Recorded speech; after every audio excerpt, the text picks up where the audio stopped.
You're listening to Robyn Flans Drummer Interviews, the #1 drum radio show in all of Los Angeles, the world, the galaxy.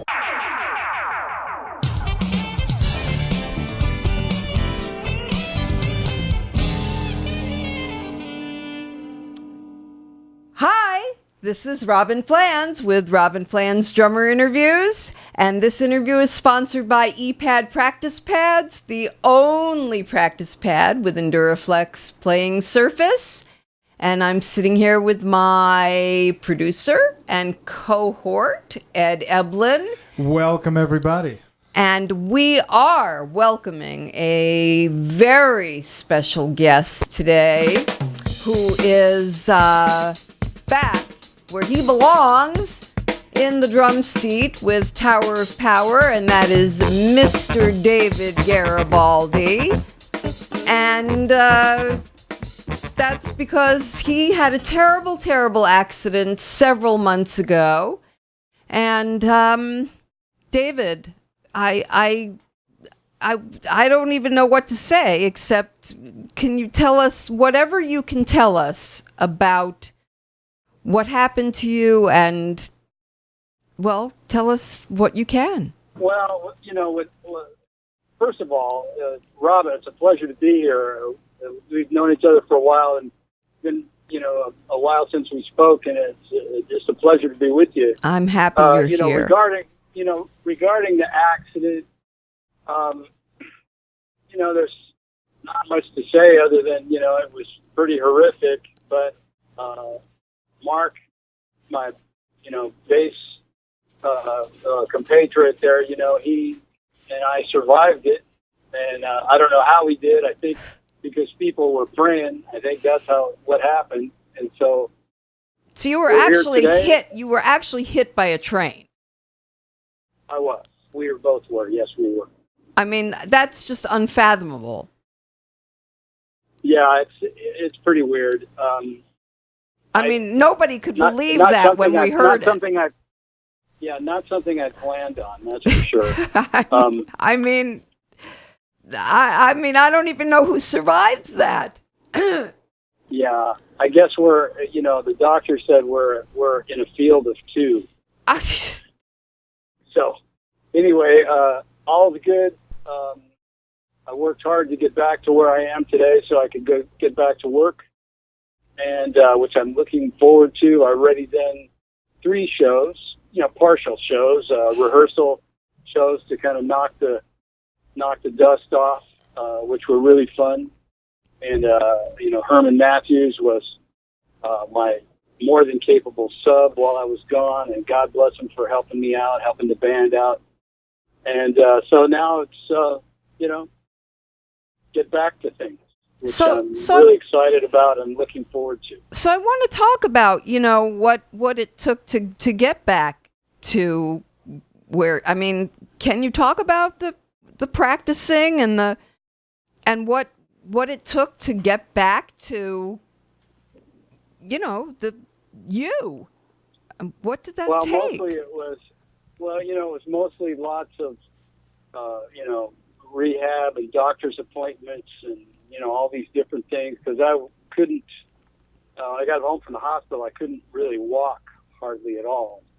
And my wife had to feed me and all this stuff. So it was pretty weird. And so, not something that, I wish on anybody. I mean, it was the most weird thing that I've ever experienced.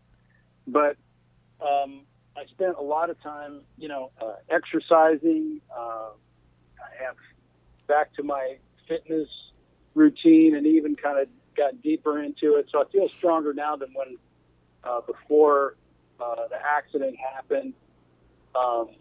Mentally, I'm feeling great. I have a pretty optimistic view of things anyway, and I know that that's helped me. Sure.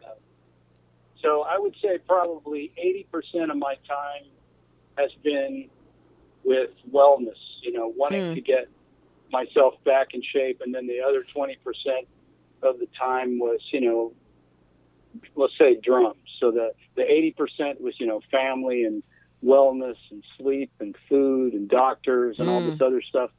And it was pretty time consuming, but it was the only thing that I really choice I had so that I could get myself back. And then the drumming thing was kind of secondary. I'd done quite a bit of playing though, the daily practice. And then every Wednesday, I worked with Mark. We have a little group of guys, and we've been writing songs and fooling around, and it's really been pretty fantastic. So that'll be something kind of ongoing, I guess. Good. And so now. So wait a minute. So I'm David, if you back at it. if you couldn't walk, how did that affect your bass drum and hi-hat legs and what? I mean, what did you do? For the first month or two, probably the first couple months, drums was about the last thing on my mind. Well, of course. But And when you so finally sat down. When I finally sat down, I felt good enough to do it, Okay. And, then I just started going in there every day and, hitting the drums, practicing, getting my hands back going, just like any kind of workout that you would do, right? Mm-hmm. And so really it was hard to connect with drums because I felt so weird, What do you had a pretty mean? bad I had a concussion, like traumatic brain injury, they call it. Although I have no neurological issues, it just kind of I got hit really hard. Yeah. So, that in itself, there was a period where I had dizziness and headaches and all that stuff. Eventually that all went away, and the days kept getting better and better. And all I can say is it's a process. Yeah. Something like that happens. I remember I'm not going to give you too much detail, rather not, but there was a period, a couple weeks after I was home, I guess. Maybe it was longer than that. Sometime within the first month, I was able to put my pants on myself, and I showed I called my wife. I said, "Look at this, check this out." It was like the first time your kid goes to the bathroom by himself. Yeah. It was kind of like that. It Yeah. was a proud moment. Of course, huge. I realized at that time that I was going to be okay. Yeah, I get And it. so, then everything from there just sort of went, progressed. Every day it was a little bit more, and I kind of every minute that I had that I started, I'd feel good. I'd try more things. Was there ever? Was there ever a moment when you thought, "Oh my God, I'm never going to be able to play again"? I don't think I ever thought that. I mean, I wondered how it was going to go. Okay, but good. you don't want to. Good. That's not something you want to even admit to yourself. Good. Even though I was pretty messed up. It was difficult to. I couldn't really admit that. Good. Okay. Good. You didn't that walk down that road. That, okay. Good. Yeah. I couldn't even admit that there was a possibility that maybe I would not be able to do it again. Although that existed, I guess. I mean, I was pretty messed up. Well, I guess not going down that road was a good thing because I'm an optimistic person, and so I kind of default to everything's going to be okay. Well, that's kind of my default position.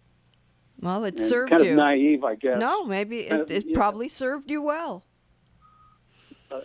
Naive, but it also kind of keeps me sort of motivated here, Yeah. Yeah. So I'm walking into my house here. Okay. I'm turning off my alarm in case you hear something weird. Okay. We don't want the police coming. Yeah, no, everything's good. Everything's good. So, there you go. So playing wise, what became the biggest challenges for you?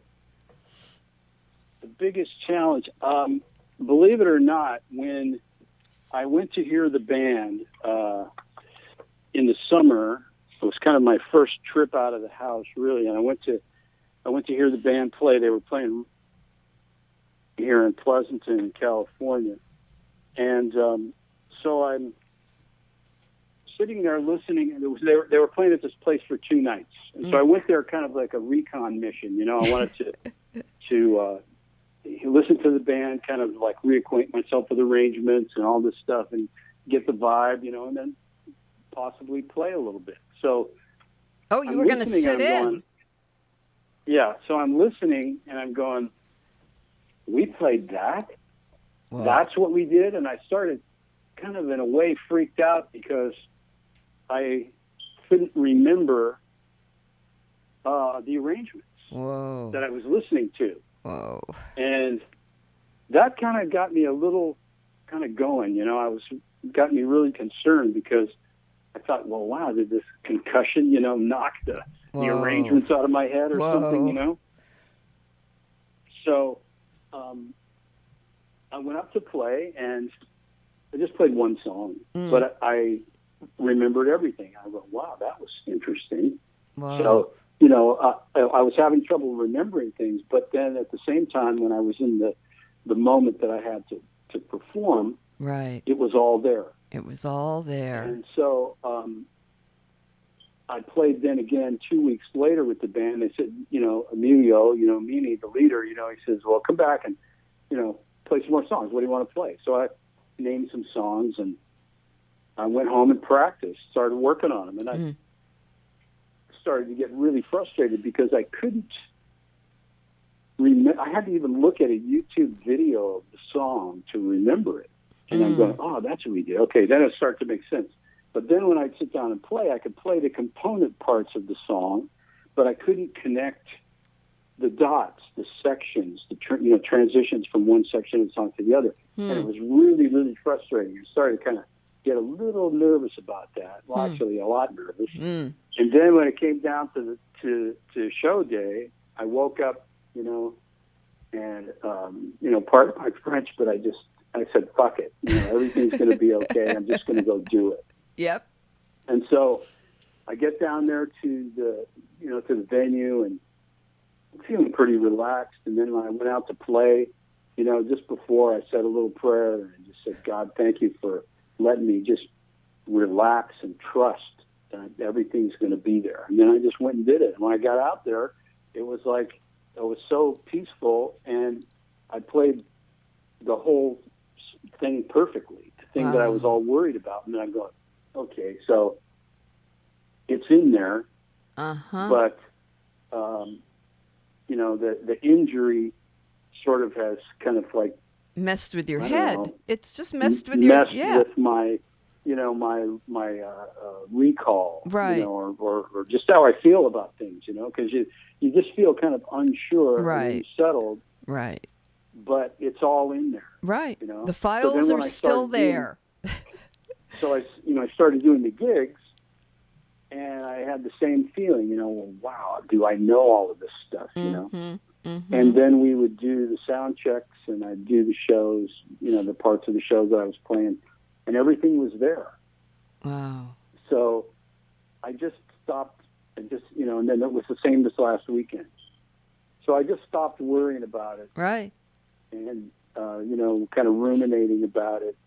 And whatever it is going to be, it's going to be. So I'm going to go out and play and knock all the dust off. And, before long, everything will be fine. I'll be back where I'm supposed to be, in terms of, performance level. Yeah, well, it sounds like just the insecurity of what, happened to your head. It just sounds like it messed with your security level. I mean, well, probably, yeah. And, but at the same time, it's just a process. I'm healing up from this, and, I learned a lot about myself, a lot about my body, you know, how our bodies are pretty resilient, you know, and can go through a lot and come back, because that's the way that God designed our bodies to be. But you never think about it. You take it all for granted. Yeah, I'm you know, sure. I'm feeling good, blah, blah, blah, right? And then something happens, and then, okay, so then it kind of makes you take a step back and, you know, learn to be thankful and patient, you know, have faith and patience, as they say, you know. So I understand a few years back you actually rearranged some of the tunes because you were sort of tired of the same old, same old. Yeah, I do that all the time. That's kind of been an ongoing sort of process. And so, you know, we do so many shows, you know, we do 150, 175. We've even done 200 dates a year, you know. So we, that's a lot of gigging, you know. Mm-hmm. So in order to make things kind of interesting for me, I just, you know, redo stuff. I'll redo a section of a song, or, you know, a whole song or portions of it. So do you have to bring the whole band on board with that, or how does that work? No, you never tell the band what you're going to do if you're a drummer. You never. I learned that a long time ago, because I was getting into all this really crazy stuff on there years and years ago, and I was getting into playing odd times, you know, over our songs. Yep. And playing in weird groups, and so I was so excited about it. I remember telling Mick Gillette, who, you know, the late Mick Gillette, what I was doing, and he said, "What? Not in our band." So I realized then, okay, don't just shut up and play. Don't tell anybody what you're doing, and just, you know, keep your head down and go to work. So that's my philosophy. So you decide, okay, I'm going to rearrange this and just show up and do it. Yeah. And, you know, at this point, I trust myself. And they trust the guys, you. Yeah. The guys trust me. Right. So that, you know, it's not even, you don't even talk about it. Right. You just do it. And sometimes the guys will turn around and they'll smile and say, "Oh, okay." And, you know, Emilio, the leader, you know, he nothing gets by him. So he listens to everybody every night. And, you know, I do something and he always acknowledges it. "Oh, that was cool," you know. Because he loves drums, and he's kind of the reason why I've always been allowed to do what I do, is because, you know, he enjoyed all the rhythmic stuff. He loves drums. You know, so all the weird beats and all that stuff, you know, he loves it. So the weirder it is, you know, so depending on the song, of course. Yeah. You know, some songs it doesn't work, but on the ones where we can take it like that, you know, he enjoys it. Yep. So you know, that brings me to a time topic. You've talked about your take on time and how it's fluid and it's sort of everybody in the band's responsibility. Could you speak to that for a minute?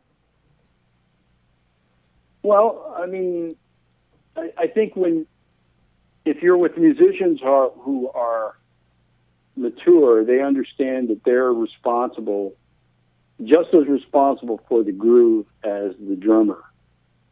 Yeah, well, how many responsible adults have you been in bands with?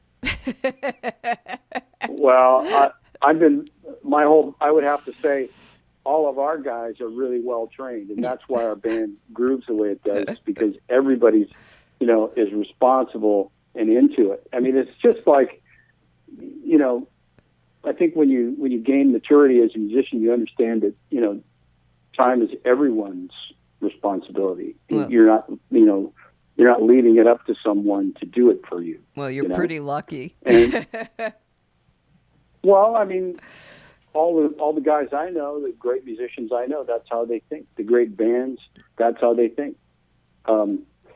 They wouldn't be where they are if they didn't think that way. Mm-hmm. And so I think it's if you're in a band where everybody's putting it on the drummer to be the timekeeper and to be this and be that, then maybe it's time to go look for some different people to play with, so that you can grow together. I mean, with our band, we just sort of move together.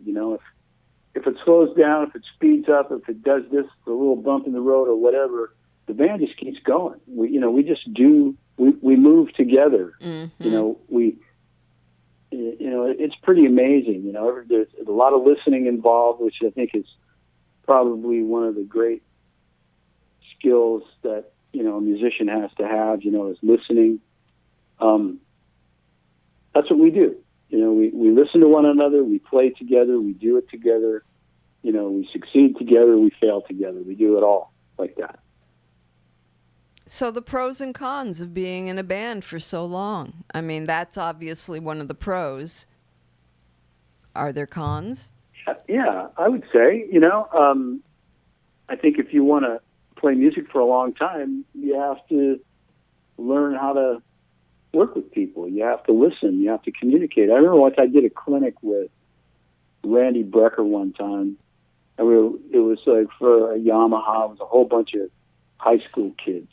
And so at the end of the day, one of the kids said, asked a question, if there's one thing that you would like us to take from today, what would that be? And so kind of Randy thought for a second, and he said, well, I think the word listen. Learn to listen to one another, Yeah. And that's kind of how I think that's the ultimate conversational skill, is listening. Mm-hmm.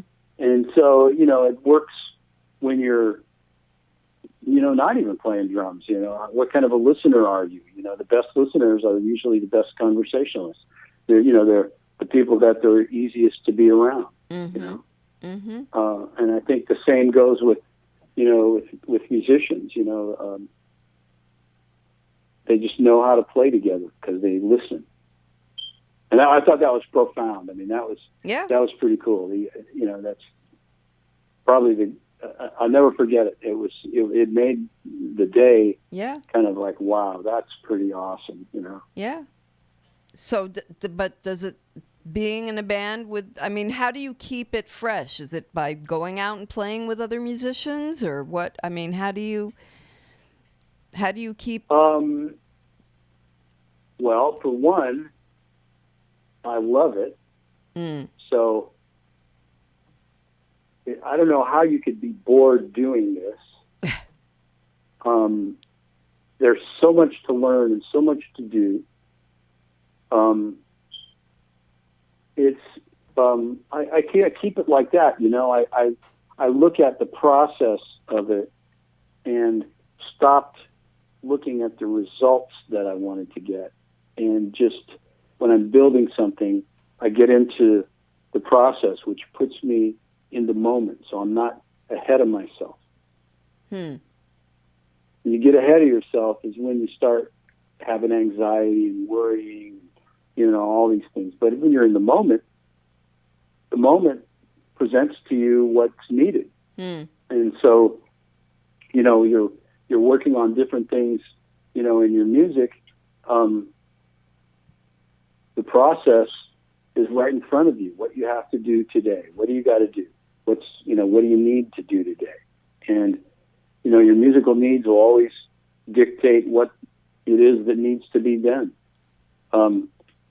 When I was 18 years old, I sort of got this picture of what I wanted to become musically. Really? I couldn't do any of it.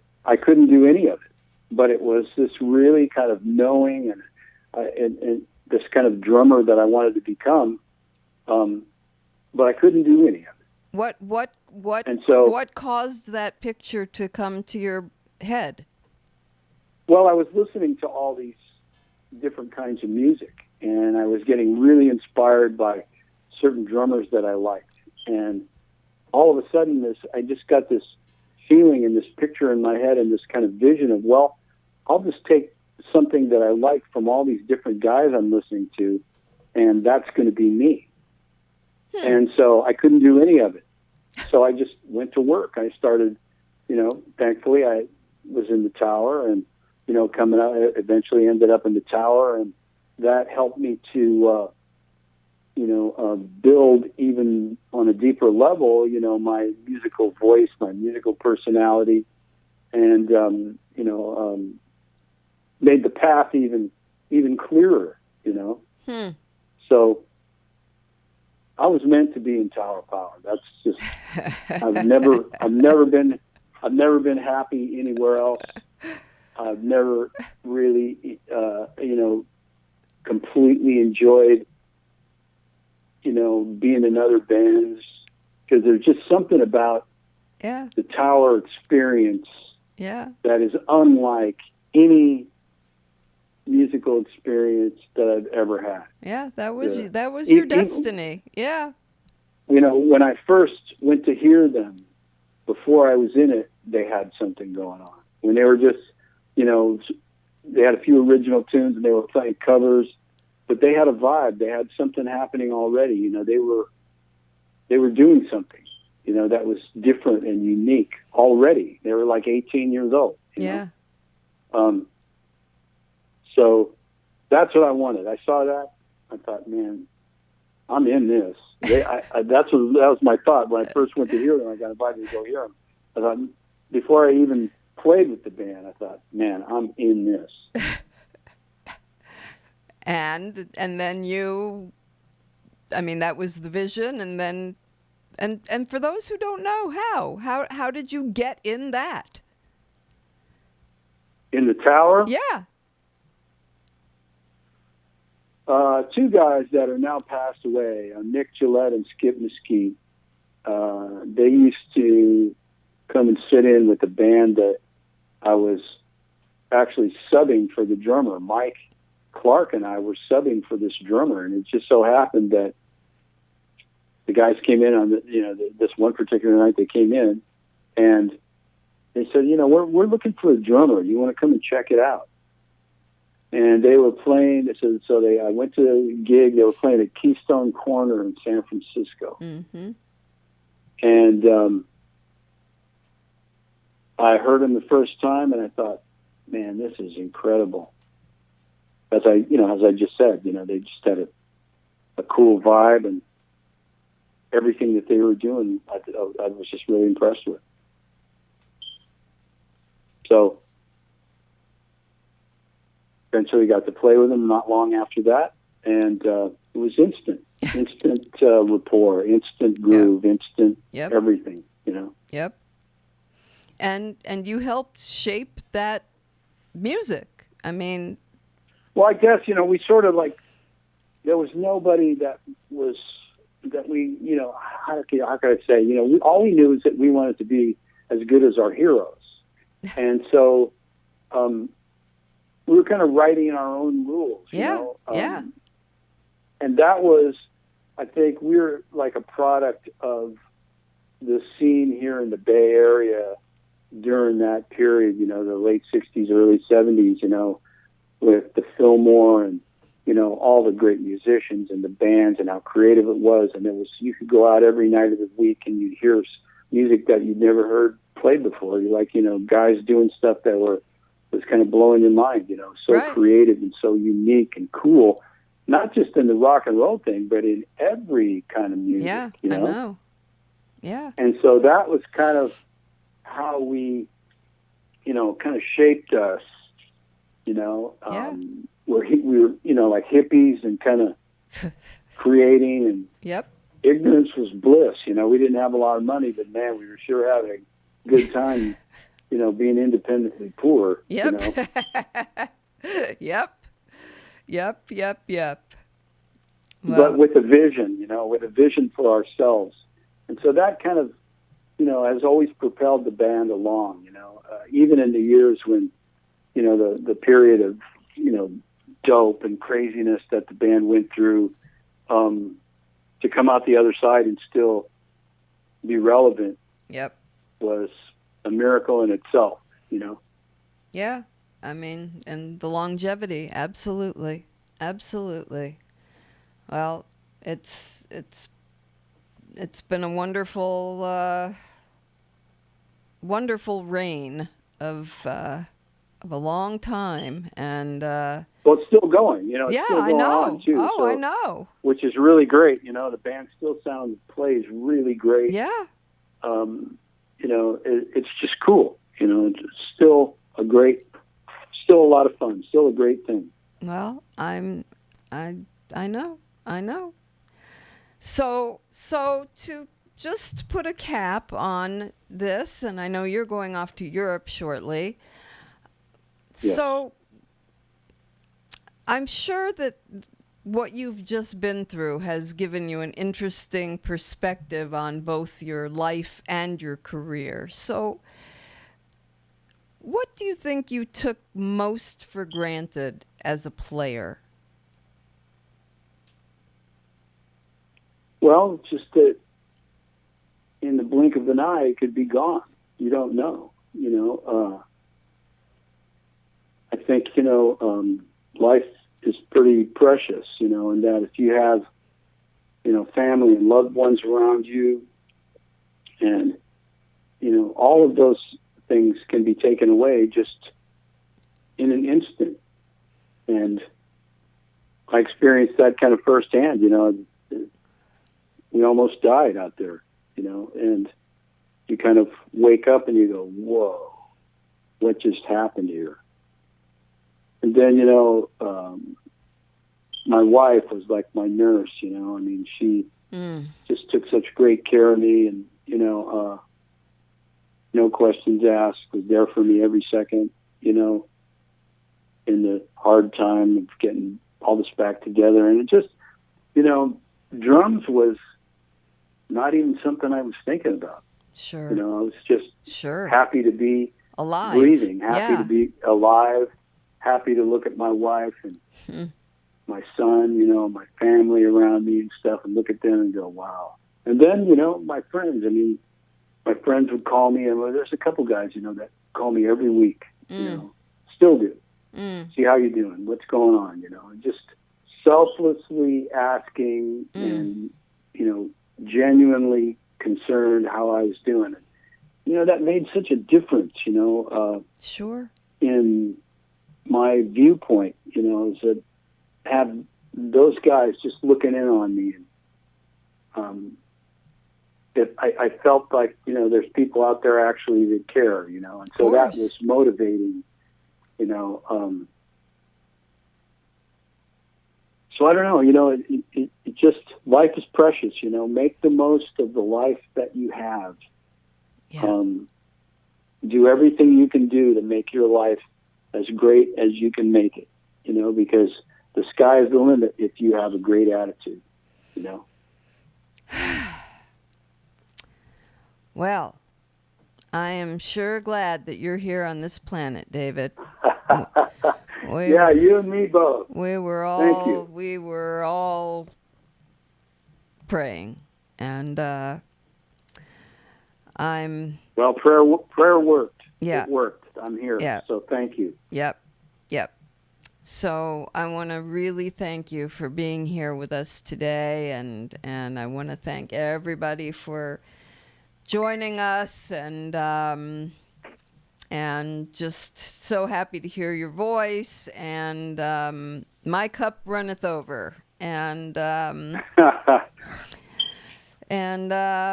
everybody, you can find me on all the normal social media stuff. Robyn Flans Drummer Interviews, YouTube, Facebook, Instagram, Twitter, RFDI tweet, and I'm going to catch you all next time. Look for us. And Can I just say something to Dave? Oh, please say something. David, I've been listening, and I've been a huge fan for years, but I want to say, too, continued good health, especially on this Europe tour that you're going on. And also, just as a sort of a humorous side note, I believe I still have the Iron-On thing that you got, like, in the first album that said they done found the stroke. Do you remember that? Yeah.